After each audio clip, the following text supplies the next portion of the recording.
Ooh, okay. Welcome to a new episode of Nate's MMA Corner. I am Nate, and if you watch my show, you're in my corner. Okay, so today's episode is a doubleheader. You got a lot today. Okay, we got a post-fight show for Lamas versus Mendes, UFC Fight Night, and then we get a pre-fight show for UFC Fight Night, Crow Cop versus Gonzaga 2, the rematch of the century in heavyweight division. Yeah, so I'll do a quick rundown of the post-fight recap of the main card of Lamas versus Mendes, Mendes versus Lamas, whatever you want to call it. Okay, man, great exciting card, 6-fight main card.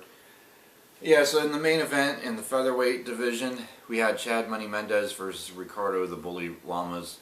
And I wanted Chad Mendes to win this. I thought he would win it, and he did. First round, TKO punches. Yeah, it was a quick fight. It finished up roughly midway into the first round. So that was a featherweight clash, and Chad Mendes, he's still in title contention right now.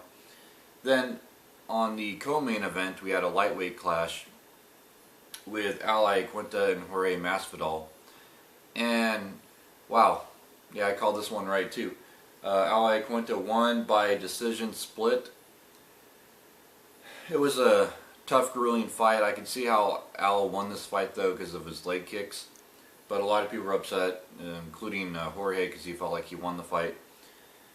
Yeah, it wasn't too bad of a fight though. Not too boring. And then also in the lightweight division, we had Michael Chiesa versus Mitch Clark, and Michael Chiesa won by decision unanimous. And it was, yeah, pretty much 29-28, and then 29-26. And yeah, Michael Chiesa, he found his reach, found his distance well, used his footwork, and he kept moving around and kept Mitch Clark guessing. I think it was a good, smart move on Michael Chiesa's part. Yeah, then in the women's bantamweight division, we had Juliana Pena versus Milana Dudieva. Yeah, this was TKO punches and elbows. First round, she got her in the mount. Juliana got Dudieva in the mount and just ground and pounded her until the ref pulled her off. That's kind of Juliana's signature finish, because that's how she finished some of her previous opponents on The Ultimate Fighter en route to winning the show. Yeah, Juliana Pena, I think she's definitely a top tier talent in the women's bantamweight division. I think she could be fighting for the belt before you know it. Yeah, then in another featherweight clash on the main card, we had Clay Guida versus Robbie Peralta. And yeah, this was a decision unanimous win for Clay Guida, and he uses wrestling a lot. He got a lot of takedowns throughout all 3 rounds, and just kept pushing the pace, and he looked great. I was pretty impressed with Clay Guida's performance, and he was right on the post-fight interview. He said that he has beat Anthony Pettis before, and it's he's looking for super fights, so that's understandable. Yeah, then to kick off the main card in the lightweight division, we had Dustin the Diamond Poirier versus Carlos Diego Ferreira, and this was a first round KO punches victory for Dustin. And yeah, Dustin looked great at lightweight, moving back up to lightweight. I think it was a smart move for him for now, but when he gets to the top 5, top 10 lightweights in that division, then things could get pretty interesting. That's where I really want to see, can he hang with the top guys at lightweight. because the top guys in featherweight was kind of hit and miss for him, but lightweight, we'll see. I mean, yeah, featherweight was hit and miss, but lightweight, we'll see. That's where I'm really kind of skeptic right now. I don't want to say he can't, I don't want to say he can, but we'll see. So now let's get on to the pre-fight show for Gonzaga versus Crow Cop. Yeah, I got to go with Michael Bisping on this and say that, yeah, this is a main event heavyweight clash, 5-rounder. I got to go with Gabriel Gonzaga over Mirko Crow Cop in this one. I think Gabriel Gonzaga gets the takedown, gets the submission.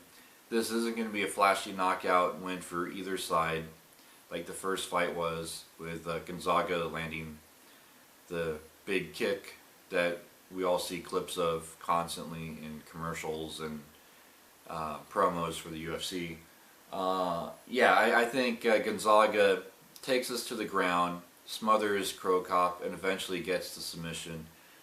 First or second round, Gonzaga is just too talented with his jiu-jitsu skills not to think about using that, and Crow Cop, having his kickboxing background, it's one of those things where Gonzaga, I think, he wants to play this one smart, and he wants to get a quick finish on this one, and I think he can.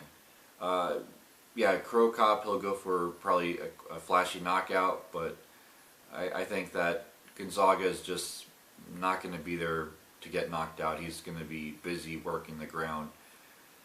So he'll be on the ground, and they'll throw out Crow Cop's flashy knockouts, and Gonzaga en route to submission victory first or second round.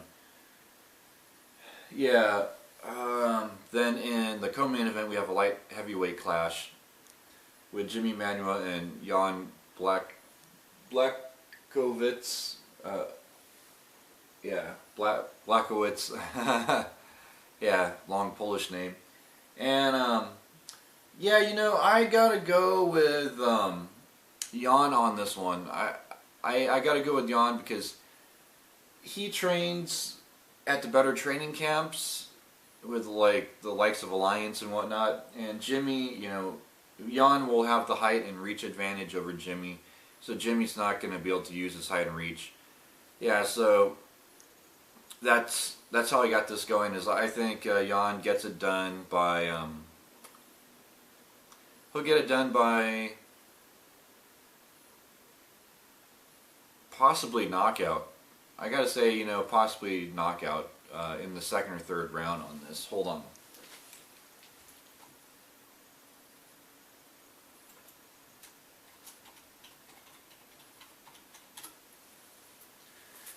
Yeah, looking at the stats, I gotta go with Jan on this one. Yeah, then in the welterweight division, also on the main card, we got Powell Pollock versus Sheldon Westcott, and I got Sheldon Westcott on this one because he was a runner-up on the Ultimate Fighter Nations season, Canada versus Australia, and Sheldon Westcott looked good. Powell, he's been kind of, well, I don't know. I mean, he just doesn't seem to have the tools. He's beat the lesser competition, and yeah, he's had, you know, he's had his moments, but it's just, I think Sheldon's fought the tougher competition, and Powell hasn't fought as big competition. I think that's going to be a difference maker here. Looking at those stats, and so I got Sheldon Westcott winning by decision unanimous on this one. Then in the women's strawweight division, we got Joanne Calderwood and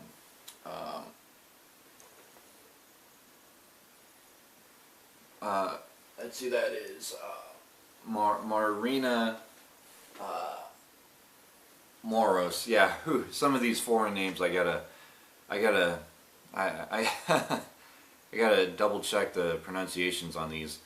Yeah, so Moros is a newcomer to the UFC.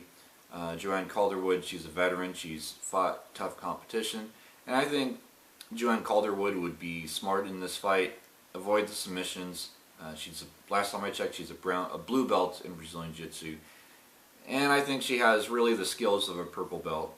And I think she'll be smart and avoid the ground game and keep it standing and use her reach, use her height, and get a decision win over Moros. But this is a tough fight because it's battle of the undefeated. You got 9-0 Calderwood versus 5-0 Moros. So this fight could go either way. I gotta say this is probably going to be one of the closest fights on the main card because Moros won a lot of her fights by submission, and I think if it does go to the ground and Joanne's not able to get back up, she could get submitted. Yeah, Moros is definitely a submission specialist, so keep out for this. I think if Moros wins, this will definitely put her in the top in title talks. I mean, how can it not? So we could see a star in the making, or we could see Calderwood rise up to the challenge. So I'll give Calderwood a 51% chance of winning this, and Moros a 49% chance of winning this. Yeah, it's going to be a close fight. Then, yeah, this main card is pretty stacked as far as I'm concerned. Yeah, so yeah, that wraps up the pre-fight show for the main card of Krokop versus Gonzaga. Stay tuned for my next episode, which will be, well, the post-fight show for this. Until then, see ya.